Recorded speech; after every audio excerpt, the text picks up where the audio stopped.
Hello mga palangga! For today's video nga, magluluto ako ng aming special breakfast. Special gid ni mga palangga kay syempre cook with love na naman ang inyong ate Yenggay. At ito na nga mga palangga yung kanin na natira ko kagabi at naluto ko na rin yung egg at luncheon meat. At ito naman ang sangkap ng aking sinangag na kanin. Meron ako ditong luncheon meat, egg at saka bawang. At ito na nga mga palangga, for dagisan na ako ng bawang. Yung ginamit ko nga ng mantika mga palangga ay yung pinaglutuan ko din yan ng luncheon meat at saka ng itlog. Syempre, mekos-mekos lang para hindi masunog. At nilagay ko na din itong mga palangga ang luncheon meat. At imekos-mekos lang din mga palangga para hindi masunog ang bawang. Kasi pag hinayaan ko yan mga palangga panigurado, masusunog na yung bawang ko pag hindi ko yan siya imikos-mikos. At ang sunod ko na ilalagay dyan mga palangga ay ang kanin. Nagpasobra talaga ako mga palangga sa pagsaing ko para meron akong lulutuin na fried rice kinaumagahan. At ito na nga mga palangga na ilagay ko na din ang kanin. Syempre, mikos-mikos na din yan. At hinintay ko nga talaga si Habi mga palangga na dumating galing sa trabaho niya dahil panggabi siya bago ko sinangag ang aking kanin. Kasi mga palangga pag sinangag ko na nawala pa siya, matagal pa mga palangga at magbahaw na. Mas masarap kasi kainin mga palangga yung sinangag kapag mainit-init pa. At habang nagluluto nga ako mga palangga, si Habi naman ay nagsasabi na nagugutom na daw siya kasi naaamoy niya na yung aking niluto.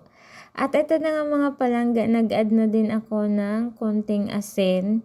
Ang aking additional na pampalasa ang asin. Ayan, nag-add pa ako ng konti. Tapos mga palangga, minikos-mikos ko din yon. At ito na nga mga palangga, nilagay ko na yung aking isang itlog. Ayan, dyan ko na rin siya minix-mix mga palangga. Hindi ko na siya binate.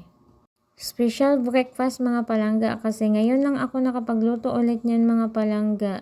Yung fried rice ko na may luncheon meat at saka itlog na hinalo ko na dyan. Masarap yan mga palangga, na gustuhan talaga ni Habi. Perfect score na naman nga mga palangga ang binigay sa akin ni Habi. Every time kasi na magluto ako mga palangga, tinatanong ko talaga siya kung ilan yung score, nagustuhan ba niya o hindi. At kapag hindi niya naman nagustuhan mga palangga ay sinasabi niya talaga yung totoo.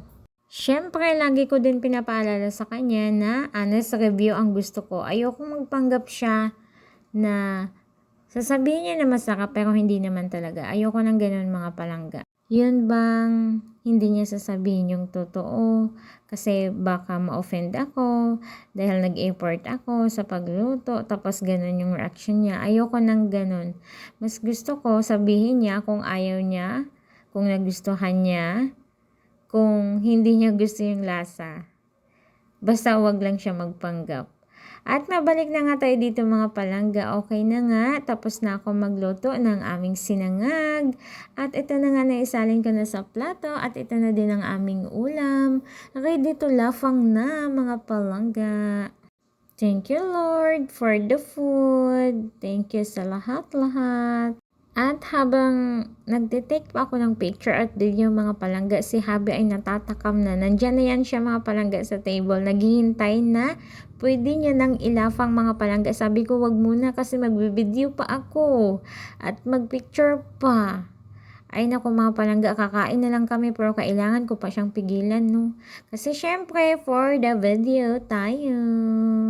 At ito na nga mga palangga, ang sunod na makikita inyo ay ang kanyang honest review o reaction. Kain pa lang, ulam Be na. honest.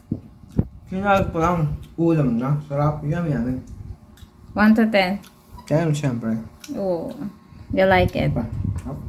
Ano masasabi mo sa luto ko? Busog na naman ako. Busog na naman ako, sabi niya. Yan ba yung gusto mo lagi pagdating mo may luto na? Oo, kakain na ako. At yun na nga mga palangga ang kanyang reaksyon sa aking niluto. At hanggang dito na lang mga palangga ang ating video for today. Maraming salamat mga palangga sa inyong walang sawang pagsuporta at panonood sa aming mga video. Hanggang sa muli mga palangga. Bye!